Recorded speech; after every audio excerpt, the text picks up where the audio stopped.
하겠습니다. 베드로전서 5장 5절로 7절 말씀입니다.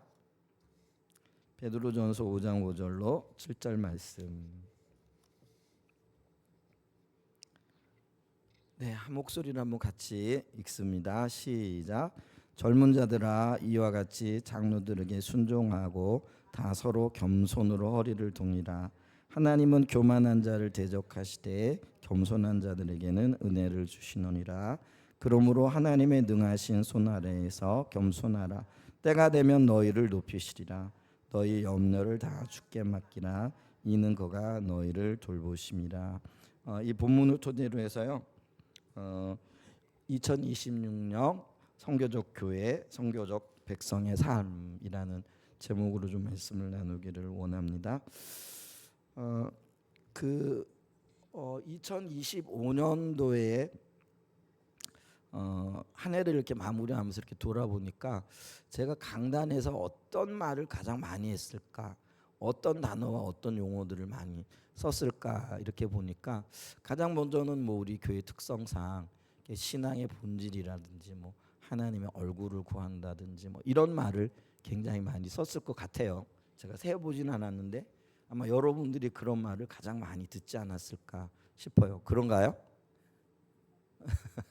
이제 그러면서 또 동시에 2025년에는 제가 성교적 교회 혹은 성교적 백성, 거기다가 성교적 백성의 삶이라는 어떤 용어들을 굉장히 많이 쓰지 않았을까 이렇게 싶어요. 뭐 신앙의 본질과 관련되어진 것들은 우리의 신앙의 핵심적인 용어들이기 때문에 뭐 수년 전부터 거의 20년도 넘었죠. 굉장히 많이 써온 어떤 용어들이고 단어들이죠. 근데 용어가 중요한 게 아니고 단어가 중요한 게 아니라 그것이 내포하는 바가 뭐고 또 우리가 그렇게 살고 있는가, 이런 부분들을 좀 돌아봐야 될 필요가 있지 않을까 싶고요. 그러면서 이제 수년 내에 주님께서 우리에게 신앙의 본질의 삶이 어떤 형태로 나타나야 될 것인가, 이제 그게 뭐라 할까요? 이렇게 우리의 삶에 적용되어지고 또 열매 맺는 형태로 나타나야 될 게 성교적인 교회, 성교적 백성의 삶이었죠. 그래서 이제 2025년도 우리 교회 표도 성교적 교회, 성교적 백성, 그리고 성교적 백성의 삶이라는 그런 어떤 주제를 가지고 또 표어를 가지고 이렇게 달려왔던 것들을 이렇게 보죠. 근데 이 성교적인 교회 혹은 성교적인 백성이라는 이 단어 혹은 용어는요, 어떤 면에서는 교회의 존재 이유를 굉장히 좀 함축적으로 압축하고 있는 그런 단어들이라 이렇게 이야기할 수 있겠죠. 근데 이 용어들은요, 뭐 쓰는 용어들은 다 좀 다를지 모르지만은 모든 성경학자들 혹은 성경이 가르치고 있는 방향과 일치하더라라는 거죠. 예를 들면은 이제 구약 시대에 하나님께서 아브라함을 부르셨잖아요. 근데 그 아브라함을 부르셔서 복을 주시고, 복을 주신 이유가 뭐예요? 열방에 복을 전하기 위함이잖아요. 근데 이게 이제 아브라함에게 주신 하나님의 약속이고 언약이고 혹은 복이라고 얘기를 하지만은 이게 이제 오늘날 용어로 얘기하면 성교적인 삶이라는 거예요. 그러니까 아브라함이 하나님의 영광과 은혜를 입고 그 영광과 은혜를 삶에 비추면서 드러내게 되어질 때 열방이 주님께로 돌아온, 그러니까 복이라는 게 우리가 아는 개념으로는 하나님 그분 자신이잖아요. 그러니까 아브라함을 통해서 열방과 열국이 하나님을 만나는 거죠. 근데 그게 원래 하나님이 의도하셨던 이게 하나님의 성교라는 거죠. 근데 이게 조금 더 확대되어지면서 어떤 형태가 나타나느냐면 하나님이 애굽에서 이스라엘 백성들을 건져내시잖아요. 그러면서 그 하나님의 한 백성을 만드시죠. 근데 하나님의 한 백성을 만드실 때 우리가 출애굽기 19장 4절과 5절과 6절에도 보게 되어지면은 내가 거룩한 백성이고 또 거룩한 나라고 또 그 하나님의 소유된 백성으로 만드시잖아요. 이제 그렇게 만들고 난 다음에 그들로 하여금 주변 나라들 열국에 하나님을 증거하는 민족으로 부르신 거예요. 그러니까 어떤 면에서는 조금 확대된 개념인데 아브라함을 부르신, 그러니까 아브라함이라는 개인을 부르신 것, 그 다음에 이스라엘이라는 민족을 부르신 것. 근데 이 하나님의 행하심이 어디에 있느냐면은요, 결국은 하나님을 전하기 위함이었다라는 거죠. 그 다음에 가장 결정적으로는 하나님께서 예수님을 이 땅에 보내셨잖아요. 근데 예수님을 이 땅에 보내신 이유도 뭐예요? 결국은 하나님을 증거하고 전하고, 그래서 사람들이 예수님을 통하여 하나님께로 돌아오게 하시기 위한 거죠. 그리고 그게 신약 시대에 더 확장되어지고 우리에게 유업으로 주어진, 사명으로 주어진 게 뭐냐면 결국은 교회라는 거죠. 그래서 예수님이 부활하시고 승천하시면서 성령을 우리에게 보내주셨잖아요. 그리고 성령을 보내주시면서 그 성령의 역사를 통해 가지고 이 땅에 세워진 게 있어요. 그게 뭐예요? 정확하게 교회라는 거죠. 그러니까 마가의 다락방의 오순절 날에 성령이 부어짐으로 그 결과로 교회가 탄생하게 되어졌다라는 거죠. 근데 교회가 탄생하게 되어진 결정적인 이유가 뭐냐면 결국은 그것도 뭐예요? 교회를 통하여 예수 그리스도, 더 나아가 하나님을 증거하고 열방이 주님께로 돌아오고 하나님께로 돌아오게 하시기 위한 하나님의 계획이에요. 이걸 이제 우리가 하나님의 선교라 이렇게 얘기를 한다라는 거죠. 그러니까 아브라함을 부르신 거나 이스라엘을 부르신 거나 예수님을 보내신 거나 교회를 세우시고 교회를 세상 가운데 보내신 것도 우리가 용어는 조금 다르고 또 그걸 표현하는 말은 약간씩 다를지 몰라도 본질은 뭐라는 거예요? 하나님을 전하기 위함이라는 거예요. 그게 결국은 이게 하나님의 목적, 선교라는 거죠. 그러면서 이게 교회를 부르셨을 때 교회는 집합적이잖아요. 개인이 아니라 공동체란 말이에요. 그걸 이제 우리는 하나님의 백성들이라고 얘기를 하는데, 이 하나님의 백성들이 하나님의 의도, 그러니까 하나님의 선교를 깨닫고 그 선교적인 삶을 살아가는 것, 이게 이제 하나님의 백성들의 선교라는 거죠. 그러니까 이게 하나님의 선교와 하나님의 백성들의 선교, 이게 다르지 않는 일직선상에 있는 이제 그런 어떤 하나님의 사명이라 이렇게 얘기할 수 있다라는 것이죠. 이제 그런 의미에서 보게 되어지면은 우리 교회의 지금 현 시대의 막중한 하나님의 어떤 그 사명과 또 우리가 감당해야 될 책임들이 주어져 있는 것을 이렇게 보죠. 자, 그러면서 우리는 이제 이런 삶을 살기 위한 기초적인 조건이 결국은 십자가 복음 위에 세워져야 된다라는 거. 십자가의 복음 위에 세워지지 않으면은 좀 표현이 그래요. 그러니까 결국은 자기 중심적인 신앙이기 때문에 하나님의 선교 관심이 없어요. 그냥 이 땅에서 내가 잘 되고 잘 먹고 잘 살고 뭐 이러면은 어떤 영역에서는요, 그걸로 이제 만족하게 되어지는 거잖아요.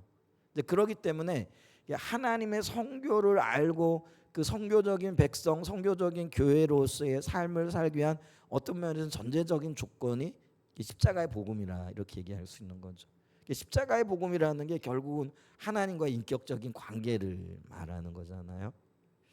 그래서 우리가 하나님과의 관계 가운데 십자가의 복음의 토대가 놓여져서 이런 삶을 살아야 되는데, 좀 표현이 그런데요, 우리가 처음 예수를 만났을 때 감격과 기쁨이 있잖아요. 그리고 평생 내가 예수님만을 바라보며 살 것 같잖아요. 근데 저도 그렇고 여러분들도 그렇고 그런 감격이 있고 기쁨이 있었고 그렇게 살아야지 하고 수없이 결단하고 수없이 다짐했지만은 그게 안 되잖아요. 그러면은 이걸 가능케 하는 것들이 뭐냐? 결국은 주님과의 관계를 적극적으로 혹은 꾸준하게 추구해 나가야 되는 거예요. 그게 이제 다른 말로 얘기하면은 하나님의 얼굴을 구하는 삶이라는 거죠. 하나님의 얼굴을 구한다라는 게 그분만이 목적되어지고 그분께만 초점이 맞추어지는 그런 삶이 되어져야 된다라는 것이죠. 그래서 우리가 어제 화요 집회에서도 바로 그런 맥락의 이야기예요. 여러분들은 어떻게 그걸 이해하셨는지 모르지만은 바로 이제 정확하게 이렇게 이런 방향의 이야기들, 이런 방향으로 우리가 세워질 때 하나님의 뜻을 이루며 살아갈 수 있다라는 거예요. 근데 이제 이게 이제 어떤 면에서는요, 복음서의 어떤 삶인데 이걸 이루어가는 게 이제 복음서에서 뭐라고 얘기를 하냐면은요, 그러니까 십자가의 삶이라 이렇게 얘기를 하는 거죠. 근데 이게 조금 용어는 다르고 표현 방식은 다를지 몰라도요, 동일한 어떤 삶의 방식을 얘기를 하는 거예요. 근데 이런 것들이 조금 더 구체화되어지고 우리 삶 가운데 적용되어지는 삶이 뭘까 이렇게 봤을 때 오늘 읽은 본문 말씀에서 그거와 똑같은, 그러니까 표현은 달라요. 그런데 예를 들면은 사도 바울이 그 십자가의 복음의 삶을 적용했던 삶의 어떤 방향과 베드로가 적용했던 삶의 방향이 큰 줄기를 이루어요. 근데 약간씩 다르게 표현되어져 있는 부분들이 있더라는 거예요. 근데 오늘 우리가 베드로전서를 읽었잖아요. 근데 베드로전서를 읽을 때 특별히 오늘 5장 6절에 보게 되어지면은요, 하나님의 능하신 손 아래에서 겸손하라. 그러면 은혜를 입을 거라라는 거죠. 그러니까 이게 십자가의 복음을 얼굴 구하는 삶을 어떻게 살아야 할 것인가, 결국은 이제 이게 우리의 관건이잖아요. 근데 이 관건되어지는 삶을 베드로는요 여기서 해답을 찾고 있더라는 거예요. 그러니까 하나님은 어떤 면에서는요 그 통일성에, 그러니까 통일성을 주시는 하나님이기도 하지만은 한편으로는 개별성도 인정하시는 분이잖아요. 근데 그 개별 안에서 어떻게 연합을 이룰 것인가, 한 방향을 볼 것인가 했을 때, 예를 들면은 베드로는 베드로의 삶을 통하여, 바울은 바울의 삶을 통하여, 누가는 누가의 삶을 통하여 하나님의 큰 목적을 향하여 달려나갔던 것들을 이렇게 볼 수가 있잖아요. 그래서 제가 오늘 같은 이야기를 하는 거예요. 같은 이야기를 하는데 베드로에게는 이게 어떻게 적용이 되어졌고 그의 삶이 선교적인 삶으로, 선교적인 교회로, 선교적인 백성으로서의 삶을 살았던가, 이 부분을 좀 보게 되는데 이제 그게 오늘 본문에 나타나 있다라는 거예요. 그래서 오늘 먼저 본문에 이렇게 보게 되어지면은 이렇게 얘기를 하잖아요. 그게 이제 결론적으로는 그거예요. 아까 얘기했지만 6절에 그러므로 하나님의 능하신 손 안에서 겸손하라. 때가 되면 너희를 높이시리라. 그래서 하나님의 능하신 손 안에서 이게 이제 어떤 면에서는 주권자 되시는 하나님의 주권을 인정하고 하나님 중심적인 삶의 어떤 신앙의 바탕에 서게 되어질 때에 이제 그게 어떤 면에서는 이제 겸손이겠죠. 이제 그럴 때 이 겸손과 높임, 때가 되면 너희를 높인다라는 것들을 이렇게 어떤 면에서 대조하면서 하나님의 역사가 나타나는, 이제 그걸 보여주고 있다라는 거죠. 결론을 이렇게 내려놓고요. 좀 오늘 한번 보죠. 그래서 이 그 베드로전서 5장 5절에 보면은 젊은 자들아 이와 같이 장로들에게 순종하고 이렇게 얘기를 하고 있거든요. 젊은 자들, 이렇게 헬라 원어로 보니까요 이게 네오스라는 단어예요.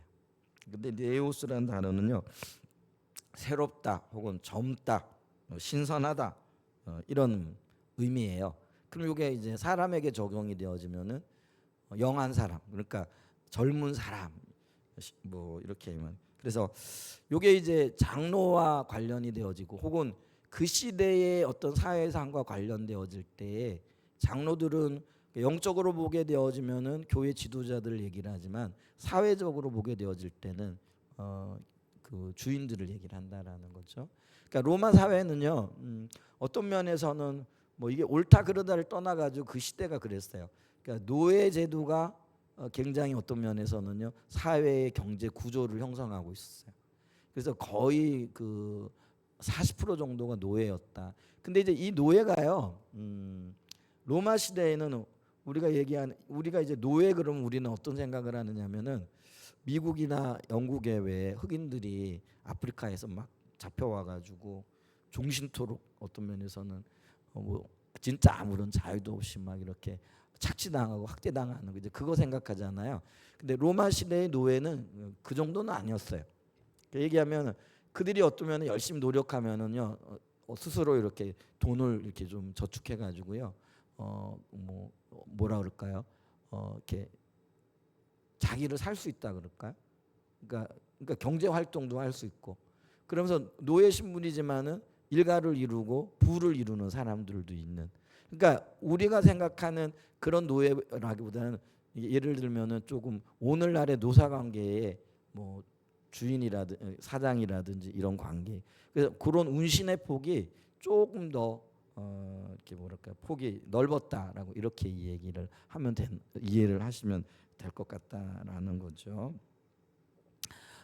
이제 그랬을 때 요거를 굳이 뭐 영적으로만, 그래서 교회 지도자들, 장로들 뭐 이렇게 볼 거 없이 사회적으로도 그렇고 문화적으로도 이렇게 봤을 때 이제 젊은 사람들 혹은 신선한 바람을 불러일으킬 사람, 이런 사람들이라는 거예요. 근데 이런 사람들도 어떻게 된다고요?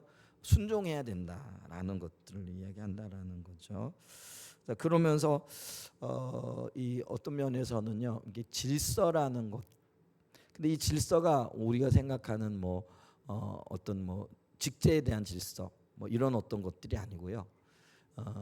그 하나님께서 세상을 통치하시고 운행하시는 이런 어떤 그 방향성에 대한, 혹은 그 하나님의 역사에 대한 어떤 순종을 이야기한다라는 거죠. 자, 그러면은 이런 관점에서 누가 그러면 이렇게 젊은 자들이고 누가 종이냐라고 얘기했을 때, 하나님의 새로운 역사의 방향성과 그 시대 가운데 운행하고 계시는 하나님의 신선한 어떤 움직임을 이해하고 있는 사람들이라는 거예요. 제가 지금 무슨 말을 하려고 하는지 이해가 되세요? 오늘날로 얘기하면 그렇다라는 거예요. 그러니까 교회에 나이가 많으냐 적으냐, 교회 안에 연세가 드셨느냐 아니면 젊은 사람이냐, 이게 문제가 아니고요. 젊은 사람들도요, 하나님의 운행하신 거, 하나님 이 시대 가운데 일하고 계심을 전혀 모를 수도 있고요. 그렇죠? 연세 드신 70이 되시고 80이 되셨지만은 이 시대 가운데 행하고 계신 하나님의 역사를 이해하고 그거를 알고 방향이 어디로 움직이고 있다라는 걸 아는 분들이 있을 거라는 거예요. 그러면은요, 이 관점에서 봤을 때 누가 젊은 사람이고 누가 그걸 이해하는 참 그리스도의 종이 되어지느냐라는 거죠. 단순하게 나이만 젊다고 내가 10대 후반이고 뭐 20대 초반이기 때문에 네오스 젊은 사람이 되어지느냐? 그건 아닐 거라고 생각을 한다라는 거죠. 그럼 뭐예요? 아까도 얘기했듯이 하나님의 창조 질서 안에서 이 시대 가운데 하나님이 무엇을 하고 계시고 우리의 신앙을 어떻게 세우기를 원하시는가, 여기에 대한 기본적인 이해가 있고 그 기본적인 이해 앞에 자기 자신을 드리는 사람이라는 거예요. 그게 젊은 자라는 거예요. 근데 그 젊은 자들에게 나타나는 특징이 뭐라는 거예요? 그 하나님의 질서 앞에 온전한 순종을 하는 거라는 거죠. 이게 순종이라는 거예요. 이게 이 순종이라는, 오늘 여기 그 베드로전서 5장 5절에 쓰여 있는 이 순종이라는 단어가요, 헬라어로 히포타스라는 그런 단어인데, 이건 순종이라는 의미보다도 조금 더 우리가 순종이라고 번역하는데 조금 더 강력한 단어예요. 순종보다도 조금 더 강력한 단어가 뭐예요? 복종이라는 단어예요. 복종. 순종은 뭐예요? 내가 마음으로부터 우러나가지고 하는 거지만, 복종은 뭐예요? 마음으로부터 우러나지는 않을지라도 그런 어떤 그 질서, 그러니까 하나님의 운행하심이 보여지고 하나님의 역사하심이 보여지면 그 앞에 마음의 무릎을 꿇는 거예요. 그게 복종의 의미가 되어진다라는 거예요. 근데 누구에게요? 그런 일을 주도하시는 사람, 그러니까 하나님의 일을, 역사를 주도한, 이제 그걸 이제 장로라고 표현을 하는데요.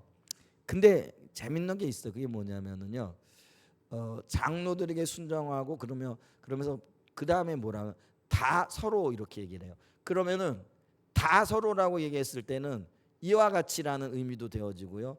그러면서 서로라는 의미가 되어져. 그 얘기는 뭐냐면은요, 젊은 사람들은 장로에게 순종하고 그 다음에 말을 보게 되면은요, 장로들은 젊은 사람들에 대해서 어떻게 하라는 거예요? 겸손하라는 거예요. 그러니까 이 관계가 일방적인 관계가 아니라는 거예요. 제가 요번에 이 말씀을 이렇게 보다가요, 저는 이때까지 이 말씀을 보면서 젊은 사람들은 장로들에게 순종해야 되는구나, 그리고 여기서 거쳤어요. 근데 이 말씀을 좀 자세히 들여다보니까요, 요 말이 들어가 있는 거예요.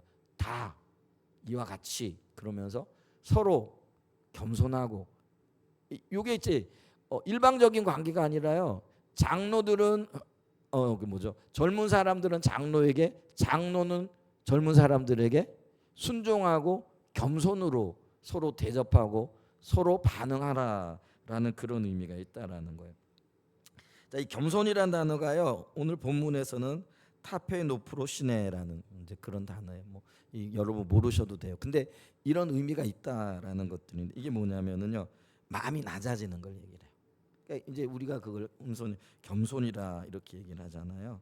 근데 이 젊은 사람들이 장로에게 순종하고 장로가 젊은 사람들에게 겸손하되 서로 어떤 자세로 하라면요.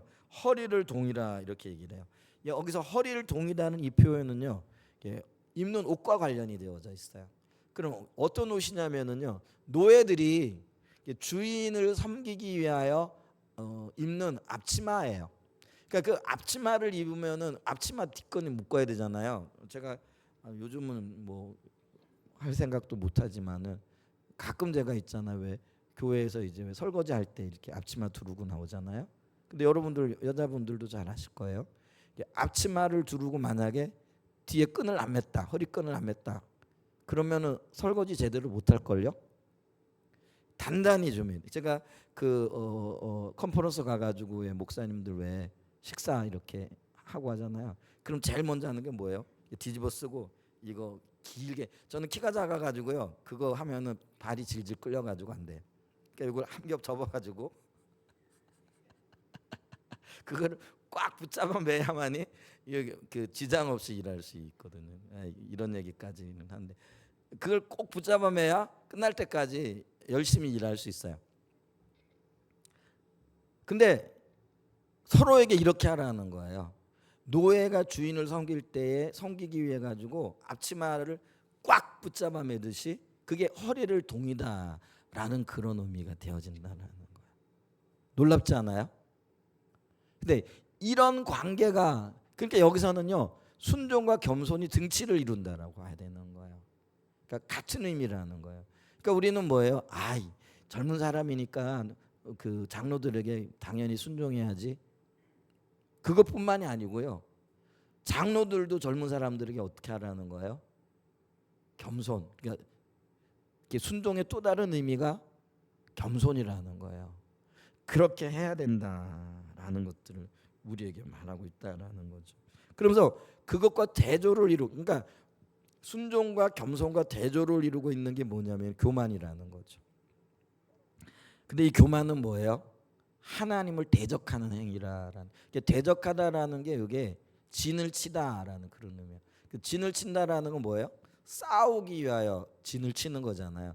근데 하나님을 대적하다는 건 하나님과 싸우기 위하여 뭐 하는 거예요? 그 진지를 구축하는 거죠. 이게 굉장히 무서운 단어예요, 여러분. 하나님을 결코 이렇게 대적하는 자리에 서지 않기를 축복합니다. 근데 이게 성경적인 의미에서 대적한다라는 거는 군사적인 용어예요. 그래서 진을 치다라는 의미. 그러니까 하나님을 대적하게 해가지고 진지를 쌓고, 우리 군대 이렇게 했을 때 왜 뭐 진지 구축하잖아요. 적과 싸우기 위해 가지고 이렇게 흙도 쌓고 뭐 포대 담아가지고 뭐 이렇게 하기도 하고 뭐 훈련할 때 뭐 이런 것들 먼저 하잖아요. 싸움을 대비하는 거죠. 그러니까 하나님을 대적한다라는 게 그런 엄청난 의미가 있거든요. 근데 여러분 보세요. 그게 교만이라는 거예요. 이 교만이 하나님을 대적하는 거고, 그렇게 하나님을 대적해서 살아남을 사람이 있겠는가? 우리가 그거를 기억해야 된다라는 거죠. 근데 이 교만한 자를 대적하시는데 반면에 겸손한 자에게는 하나님께서 뭘 주신다라는 거죠? 은혜를 주신다라는 거예요. 요 그 베드로전서 5장 그 6절에 쓰여져 있는 5절을 이렇게 쓰여져 있는 이 말이요. 잠언 3장 34절의 인용이에요. 근데 잠언 3장 34절에 보게 되어지면은 요런 문구가 있어요. 그러니까 요런 말씀이 있어요. 진실로 그는 거만한 자를 비우시. 그러니까 잠언에서는 요거를 우리나라 성경은 거만으로 표현이 되어져 있어요. 근데 이제 신약 성경에서 베드로는 요거를 뭐라고 지금 바꿨느냐면은 교만으로 바꿨다라. 그러니까 거만이 교만이 되어지는 거예요. 그러니까 교만하든 거만하든 간에 하나님은 그들을 비웃으신다라는 거예요. 반면에 하나님은 겸손한 자들에게는 지금 뭘 주신다고요? 은혜를 주신다라는 거예요. 근데 이 은혜가 우리에게 강권이라는 거예요. 그러니까 다시 말씀드린다면 우리가 십자가의 복음 위에서 또 하나님의 얼굴을 구하는 삶을 살아가야 된다라는 건 알아요. 또 그렇게 살고 싶어 하기도 해요. 근데 그렇게 살아갈 수 있는 힘과 능력이 우리에게 있어요, 없어요? 없다라는 거예요. 그러니까 우리에게 뭐가 필요하다라는 거예요? 은혜가 필요하다라는 거예요. 근데 이 은혜를 받을 수 있는 유일한 수단이 뭐라는 거예요? 하나님 앞에 겸손한 거라는 거죠. 이 겸손이라는 게 그럼 어떤 의미가 되어지느냐?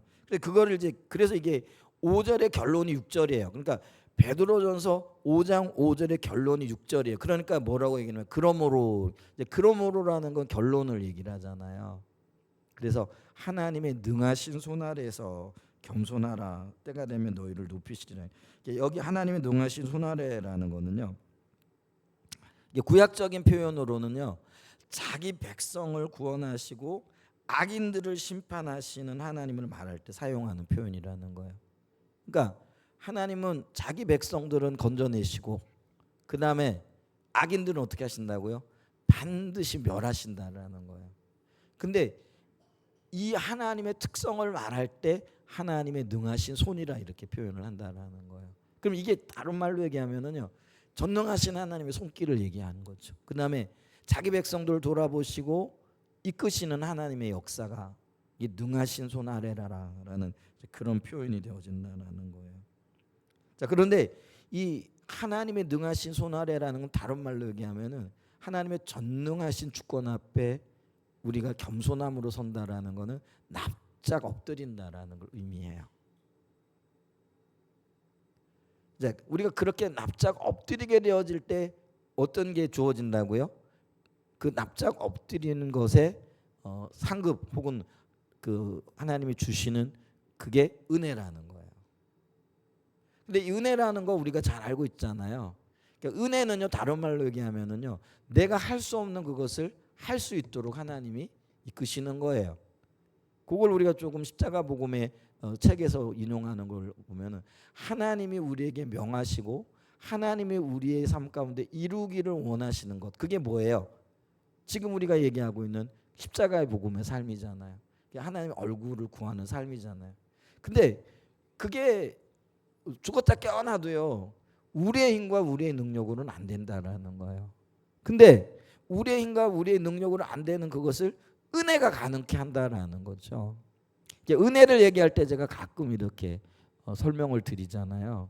우리가 요한복음 8장에 보면은 가늠하다 현장에서 잡혀온 여인이 있어요. 근데 그 시대 율법에 의하면은요, 그 여인은 돌에 맞아 죽어야 되거든요. 근데 예수님께서 돌로 쳐 죽일까요? 아니면 어떻게 할까요? 이렇게 물어볼 때 허리를 굽히시고 바닥에다 뭘 쓰시잖아요. 뭘 쓰는지는 잘 몰라요. 그랬더니 그 사람들이 그 예수님께서 바닥에 쓴 걸 보고는 다 돌을 내려놓고는 하나 둘 다 도망가 버리는 일이 있잖아요. 그러면서 그 여인에게 이렇게 얘기를 하는 거예요. 자, 너를 돌로 치려고 하던 자리 어디 있느냐? 보니까 아무도 없거든요. 그러면서 예수님이 나도 너를 용서하거니와 너는 가서 다시는 죄를 짓지 말아라. 이렇게 하면서 이 여인을 보내는 거예요. 근데 그게 정확하게 은혜예요. 여러분 보세요. 여인이 죄를 안 지을 자신의 능력이 있었으면은요, 거기까지 끌려오지도 않았어요. 그죠? 그게 연약함이라는 거예요. 그러니까 우리는요, 돌 맞아 죽을 짓을 할 수밖에 없는 존재라는 거예요. 근데 주님이 은혜를 베푸시는 거예요. 그래서 이제 너는 가서 다시는 죄를 짓지 마라. 이제 이렇게 얘기했을 때 이게 여인의 어떤 결단과 여인의 어떤 뭐라 그럴까요? 능력으로는 그걸 감당할 수 없는 걸 주님은 아시잖아요. 근데 그 여인에게 너는 가서 죄를 짓지 마라 할 때는 어떤 의미가 있느냐면요, 주님이 은혜를 베푸셔서 그 죄를 짓게 하시지 않을 그 힘을 주시겠다라는 그런 의미예요. 그러니까 이 은혜라는 거는요, 내가 할 수 없는 그것을 할 수 있도록 도우시는 주님이 함께 하시는, 그걸 다른 말로 성령이 함께 하시는 임재의 능력이라는 거예요. 아멘. 그러시잖아요. 우리는 우리 힘으로 알 수 없어요. 아무리 선교적인 교회, 선교적인 백성의 삶이 성경에서 지향하고 있는 거고, 오늘 우리가 그 삶을 살아야 된다고 수백 번 수천 번을 얘기해도요, 우리는 그 삶을 살아갈 만한 힘과 능력이 없어요. 왜냐하면 우리는 아는 것과 사는 것이 너무나 다르거든요. 만약에 우리가 아는 대로 살았다고 하면은 우리가 여기까지 오지도 않았을 거라는 거예요. 동의하시죠? 그러니까 우리에게 지금 은혜가 절실히 필요한 거예요. 왜냐하면 우리가 아는 것, 살고자 하는 그것을 살아갈 수 있도록 하나님께서 우리를 도와주셔야만 된다라는 거예요. 여러분, 제가요 수없이 느끼는 건데요, 마음에 막 분노가 일어나요. 누구만 생각하면 막 미워요. 그래서 이제 생각하는 거죠. 주님, 안 미워하게 해주세요. 용서하고 사랑하고 또 그런 어떤 일 상황, 또 그런 현장 가운데 있더라도 안 할 수 있도록 도와주세요. 뭐 이렇게 매일 기도하거든요. 근데 그 현장에 딱 가거나 아니면 내가 미워했던 그 사람을 딱 만났다. 그러면은요, 그렇게 수없이 기도했던 그게요, 순식간에 무너져 버린 나를 발견하는 거죠. 그리고는 또 있잖아요. 이게 막 머리끝까지 피가 거꾸로 솟아오르. 그리고는 또 밤에는 또 내가 왜 그랬을까요? 내가 왜 그렇게 미워했을까요? 내가 왜 그런 생각을 했을까요? 주님, 내가 왜 그런 말을 했을까요? 예, 또 후회를 하고 또 주님 도와주세요, 도와주세요 하는데 안 되는 거예요. 똑같은 상황이 오면 똑같이 반응하고 있는 나를 발견하는 거예요. 그게 나라는 존재인 거예요. 여러분, 내가 미워하는 그 사람 용서할 수 있어요? 쉬워요, 어려워요? 아직 은혜가 안 임한 거예요. 주님의 은혜가 임해야 돼요.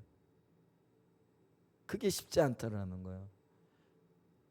그래서 우리가요, 하나님의 주권 앞에 납작 엎드려서, 주님, 납작 엎드려 겸손하다라는 게 어떤 의미냐면요, 내가 바로 그런 존재예요.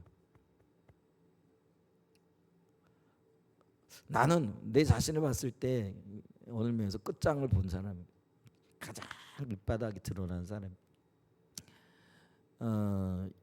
여러분들은 저를 모르시고 저도 여러분을 모르는데 정직하자고요. 우리 나를 봤을 때 진짜 내가 뭐가 내세울 만한 게 있냐라는 거죠.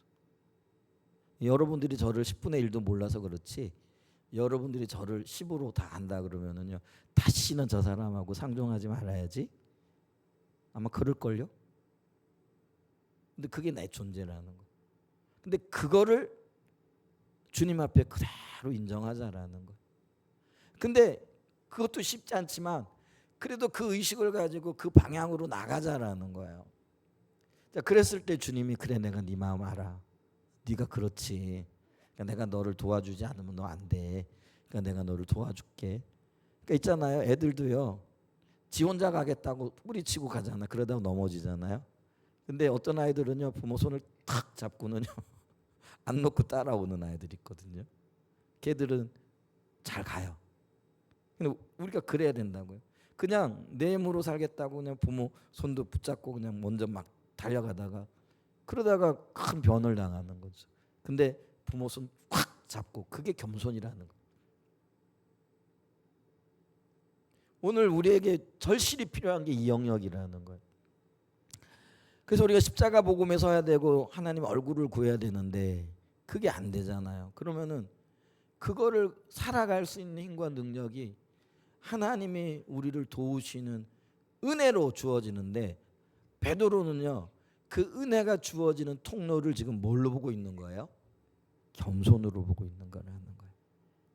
그래서 베드로가 삶을 살아가는 방식이었어요. 여러분, 베드로는요, 교만했던 사람이잖아요. 베드로가 교만했다. 우리가 그 베드로의 삶을 보면은 예수님께서, 야, 너 조심해. 너희들이 다 나 버릴 거야. 그랬더니 베드로가 톡 튀어나와가지고 뭐라고 얘기를 해요? 저 찌질한 다른 제자들은 다 주님 버릴지 몰라도요. 저는 절대로 주님 안 버립니다. 나 주님이 옥에 갇혀도 가고요. 옥에 갇힌데 갈 거고요. 죽는 그 자리까지 함께 갈 겁니다. 큰 소리 쳤어요, 안 쳤어요? 그리고 또 있잖아요. 겟세마네 동산에서 주님이 야 제발 나를 위해서 좀 기도 좀 해줘라 그랬더니 물론 육신이 피곤한 것도 있었지만은요. 주님 말 안 듣고요. 쿨쿨 잠자잖아요. 근데 그게 교만의 산물이라는 거예요. 기도 안 하고도 나는 살아갈 수 있고 기도 안 하고도 위기를 극복할 수 있다라는 그런 어떤 의미. 그러니까 베드로가요. 주님의 수제자임에는 틀림없는데요. 그가 부활하신 주님을 만나기까지는 그가 부활하신 주님을 만나서 자기가 예수님을 팔고 팔고 난 다음에도 그가 그 세 번 닭이 울기 전에 세 번 세 번 닭이 울기 전에 네가 세 번 나를 부인하리라 그런 말을 들으면서도 부인했던 거죠. 근데 그가 바깥에 나가가지고 울었다. 그러니까 회개의 눈물은 아니거든요. 자기 연민의 눈물이거든요. 근데 그 자기 연민도 결국은 교만의 한 연장이라는 거예요. 근데 그가 이제 부활하신 주님을 만나고 디베라 바닷가에서 네가 나를 사랑하느냐 세 번을 물으시면서 그의 마음이 겸손으로 낮아지잖아요. 그러니까 베드로는요.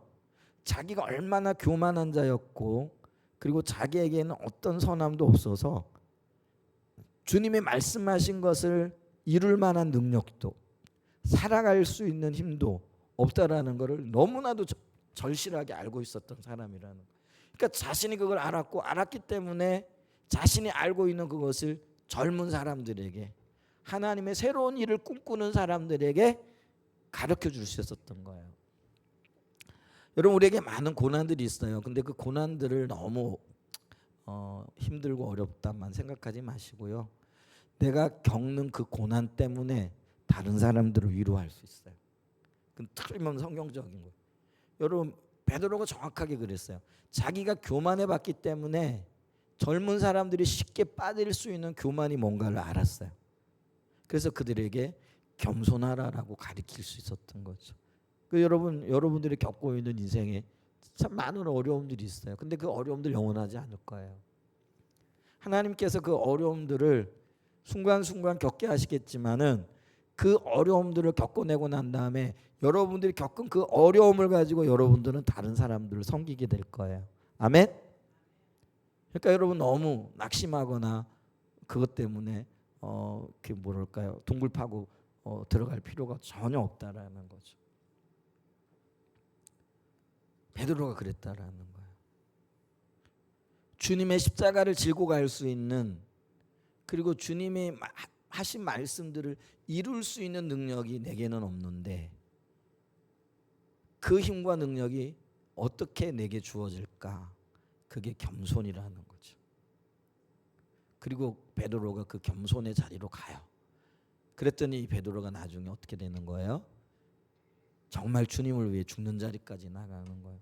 그래서 우리가 내려오는 그 자료에 의하게 되어지면은 우리 주님 십자가에 못 박혀 돌아가셨는데 내가 어떻게 주님처럼 십자가에 못 박혀 죽을 수 있겠는가? 나를 거꾸로 매달아 달라. 그래서 베드로는 십자가에 거꾸로 못 박혀 죽었다고 이렇게 얘기를 하죠. 순교를 당했다 이렇게 얘기를 하잖아요. 그게 이제 베드로의 겸손으로 나타나는 것들을 보게 되어진다라는 거죠. 그래서 이 겸손이 우리의 희망이에요. 겸손이 우리의 소망이에요. 그래서 2026년도 다시 우리가 선교적인 교회, 선교적인 백성이라는 삶에 초점을 맞추면서 우리가 그게 우리의 비전이고 그게 결국은 회복과 부흥이고 그리고 우리 교회에게 주어진 그리고 저의 삶 가운데 주어진 이 시대 가운데 주의 길을 예비하는 개인이고 교회가 되어지는 거라는 거죠. 근데 그 일을 이룰 수 있는 유일한 희망과 유일한 소망이 뭐라는 거예요? 겸손이라는 거예요. 그래서 이 겸손은 어떤 의미에서는요 하나님과의 바른 관계를 세우는 거예요. 그러니까 하나님과의 바른 관계를 세운다라는 거는 하나님을 하나님 자리에 인정해 드리는 거예요. 그는 전능자잖아. 그래서 하나님의 능하신 손 아래에서 그럼 전능자 앞에 나는 어떤 존재가 되어진다라는 거예요? 내가 얼마나 미약하고 얼마나 부족한가. 그러니까 하나님 앞에서 나의 자리를 아는 거예요. 그러니까 내가 있어야 할 자리, 앉아야 할 자리를 아는 거라는 거. 그게 겸손이라는 거예요. 이게 첫 번째 의미고요. 근데 두 번째 뭐냐면은 한결같은 마음으로 주님을 바라보는 거예요. 그래서 믿음의 주요 온전케 하는 예수를 바라보자. 이게 히브리서 13장 2절에 나와 있는 말씀이잖아요. 그죠? 그래서 믿음의 주요 온전한 주를 바라보는 거. 그게 한결같은 자세와 한결같은 마음으로 주님을 바라보는 거예요. 오직 주님만이 유일한 소망이고 희망이고 이 시대의 빛이 되십니다. 이거를 잠시 잠깐도 잊어버리지 않으려고 몸부림치는 것. 그게 겸손한 거라는 거죠. 그리고 결국에 이것이요 우리에게 은혜를 줘요. 그리고 이 은혜로 인하여 우리는 뭐예요? 나는 할 수 없고 우리 교회는 감당할 수 없어요. 그게 선교적인 교회고 선교적인 백성이고 선교적인 백성들의 삶이 되어지는 거다라는 것이죠. 자, 그러면서 이제 이런 삶을 살아가야 되는데 이게 여기서 끝나는 게 아니더라고요. 제가 7절을 오늘 여기까지만 본문을 좀 잡아가지고 얘기를 나누려고 했는데 7절에 요 말이 등장하는 거예요. 너희 염려를 다 주께 맡기라. 왜 갑자기 여기서 염려 얘기가 나올까? 이제 그죠? 근데 그래서 염려가 그럼 뭔가라고 이렇게 봤을 때요. 염려는 이 헬라어 단어로요 메림난이라는 단어예요. 그래서 이게 어떤 의미냐면은요. 원래 메림난이라는 단어는 나누다라는 단어. 그러면 이게 우리에게 적용이 되어질 때 이 염려가 뭐예요? 우리의 마음을 나누는 것들이라는 거. 우리 생각을 분산시키는 것들이라는 거. 그러니까 아까 얘기했잖아요. 우리의 마음이 누구에게 초점이 맞춰져야 된다고요? 믿음의 주에 온전케 하시는 이에게 초점이 맞춰져야 된다라는 거. 근데 염려가 초점이 맞춰진 우리의 시선을 나뉘게 하는 거라는 거예요. 그게 이 염려, 그러니까 나뉘게 하는 것들이 여러 가지 있을 수 있어요. 어떤 분에게는 그게 미래에 대한 어떤 불안함일 수도 있고, 또 어떤 분에게는 돈일 수도 있고, 어떤 분에게는 건강일 수도 있고. 제가 지난 주일날 보내고요. 주일날 좀 추웠나 봐요. 근데 갑자기 아침에 이렇게 월요일 새벽에 일어났는데 목이 확 잠기는 거예요. 지금도 목이 좀 안 좋잖아요. 그래가지고요. 야, 큰일 났다. 그래서 제가 예수 이름으로 명하는, 제가 이제 그런 기도를 자주 하거든요. 왜냐하면은 하나님 전능하시죠. 저는 피조물이잖아요. 그러니까 피조물인 내가 전능하신 하나님의 말씀과 그 능력 앞에 복종하고 순종할지어다. 내게서 감기는 떠나가고 내게서 모든 육신적인 피곤함을 떠나갈지어다. 제가 이런 기도를 자주 하거든요. 그리고 이런 기도가 당연히 저는 효과라는 보다도요. 그게 맞는 기도라고 생각을 해요. 왜냐하면 제가 하나님의 피조물이잖아요. 그럼 모든 피조물은 창조주 되시는 하나님의 질서 앞에 들어가야 되잖아요. 그게 제 육신이라고 할지라도. 그래서 제가 선언하고 뭐하고 이렇게 했는데 그러면서 이제 여기까지 왔어요. 근데 조금씩 나아지고 있고 오늘 제가 새벽 예배 때는 이제 뭐 마스크를 쓰고 이렇게 예배를 인도했는데 여기까지 쓰기는 그렇고 많이 나았어요. 목소리가 그래도 좀 낫죠. 우리 허 권사님 들을만 하죠? 제가 새벽 예배 때는요 아주 목이 안 나와가지고요 찬양이 안 드려지는 거죠. 이제 그 정도였는데 이렇게 나았어요. 근데 제가 왜 얘기하냐면 이런 막 몸이 갑자기 확 안 좋아지잖아요. 그럼 마음이 확 나뉘는 거예요. 이제 어떻게 나누냐? 오늘 새벽 예배를 가 마라. 오늘 하루를 쉴까 말까. 이제 이런 생각도 드는 거예요. 이제 그러면서 어쩌면 뭐 그런 거야 그렇게 할 수도 있을 일일지 모르지만은 이제 이런 것들이 내 마음의 염려로 확 들어온다라는 거예요. 그래서 어떤 그 하나님의 운행하심 또 행하심들이 이런 것들이 나뉘어지게 되어지는 거예요. 이제 이게 선교적인 백성과 선교적인 교회로서의 삶을 지향하는데 이런 것들이 들어가게 되면 이게 확 나뉘어지게 되어져. 이게 염려라는 거예요. 근데 지금 그런 것도 있더라는 거예요.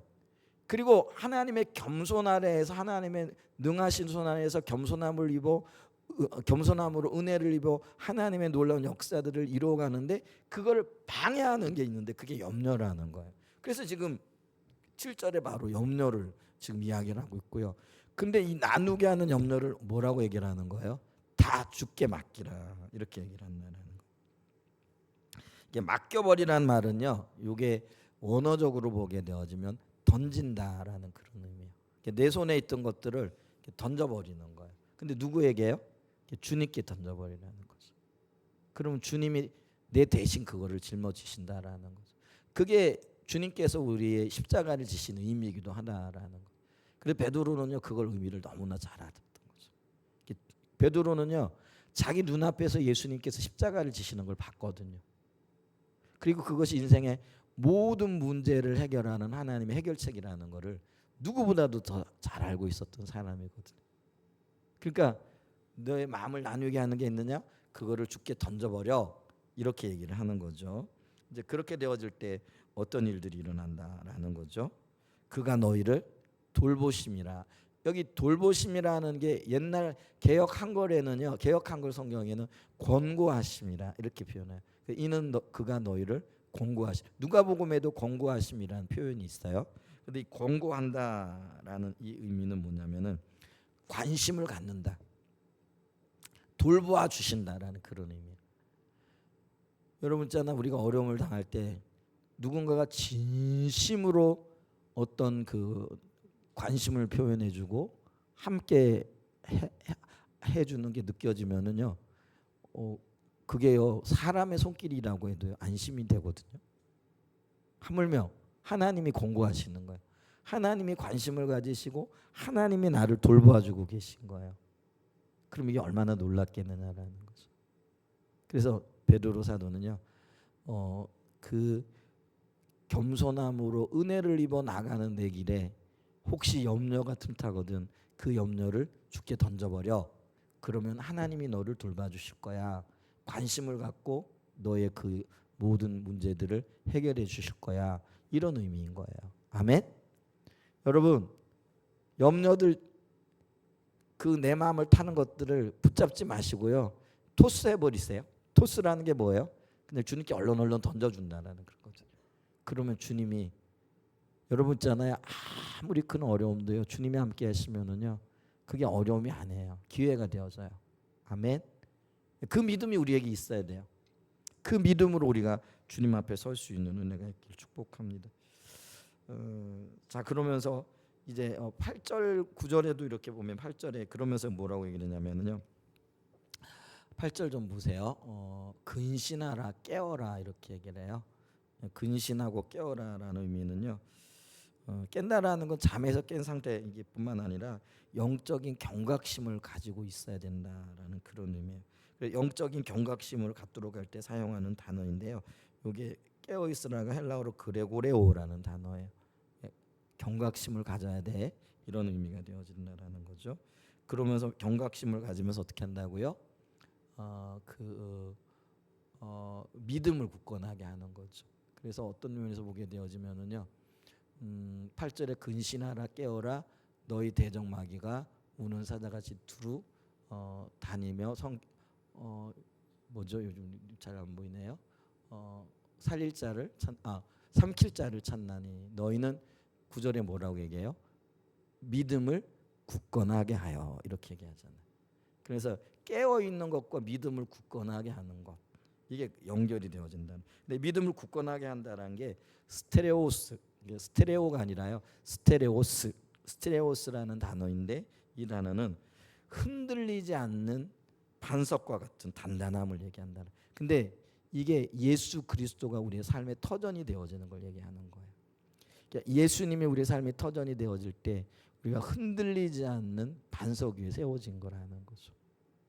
근데 그게 바로 어떤 의미냐면은요, 깨어 있는 상태라는 거예요. 그게 이제 영적인 경각심을 가지는 거예요. 여러분, 일본이나 이런 데 지진이 굉장히 많이 나는데, 일본이 지진이 나도 웬만한 지진에는 별로 이렇게 요동은 없더라고요. 제가 동경에 이렇게 한번 가봤는데, 동경에는 지진이 대비해 가지고 우리나라처럼 건물을 높이 막 30정, 40정 이렇게 안 짓더라고요. 30정, 40정 있는 것들도 물론 있어요. 근데 그렇게 짓는 것들은 굉장히 튼튼한 대비를 하고요.